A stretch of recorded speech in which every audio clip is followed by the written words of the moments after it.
Okay, so the broth is going to have to sit and simmer so that we can make the pea soup. Good morning. Forgot that part. Yeah, I'm not a morning person, people. You'll get used to it. You'll understand. But so the broth is like the main component. It's what's going to give you all your flavor for your soup. So we got red onion already sliced into rounds. See? It's home cooking. So for this, you don't have to worry about how big the pieces are and whatnot, because you take a hand blender and just blend everything, so it doesn't matter. So that's about 1 whole onion. Now I use a ham hock, and for those of you who are on my actual personal page, you know that I made penne this week. So I also use the bone from penne. Now ham hock, it's a smoked ham hock, and it's frozen, because that's how we work. Here's the bone from the penne.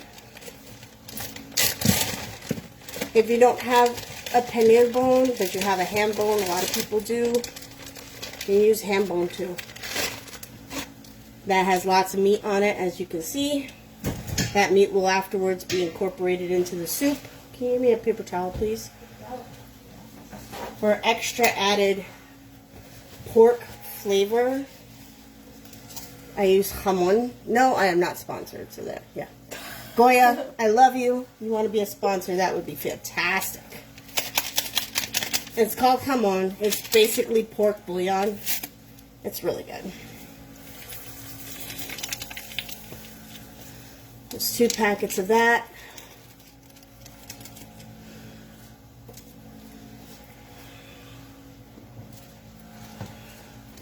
And we have a little bit of onion powder.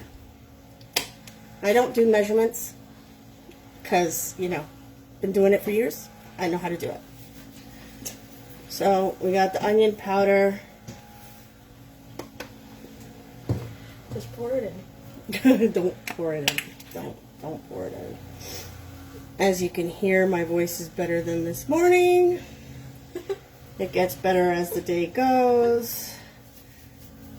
Garlic powder.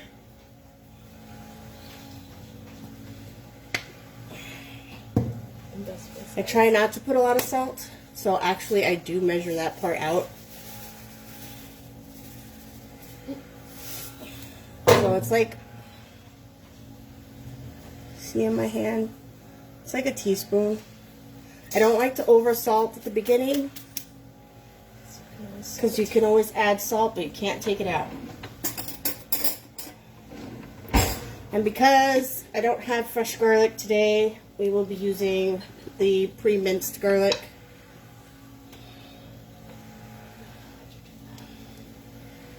Heaping teaspoon.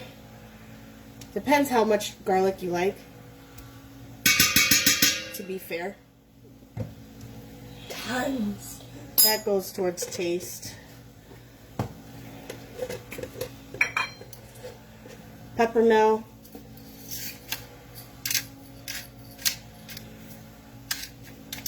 As we progress, we'll get angles better and stuff like that, but, you know, we're just starting out. This isn't the first time we've done live, but it is the first time we're doing digital content. Everybody's said, oh, you're so funny. Really? Not being funny, I'm just being me. But, Sure. so, this is what looks like it inside the pot. Here, let me bring you over. There you go. Boob shot. Can't help it. They're in my way. Alright. So that's what's in the pot so far. All the dry ingredients and the meat stuff. And let me see if I can get my phone back where it was. Okay. So we don't use water from our faucet. So it's about a gallon of water.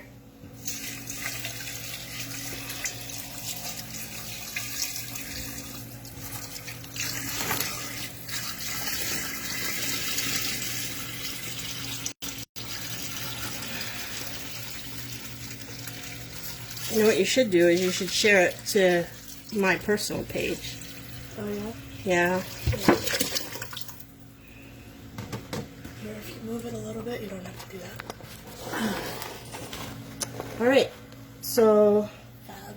See? There you go. now that she fixed you, now I got to put you down here. I All right. hurt. So there's the gallon of water in there. It's a big stock pot.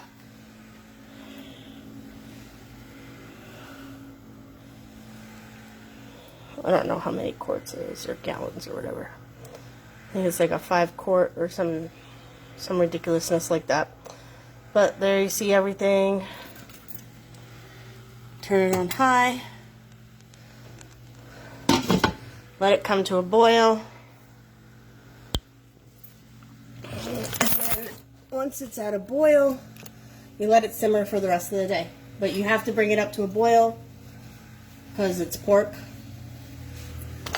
And as much as I know the ham hock is smoked and the penne was fully cooked, I still like to make sure that it's still brought up to a boil. So that's our broth. The main component to the split peas. And we have the dried split peas. I'll show you how to do all that afterwards. So see you in a couple of hours. Bye.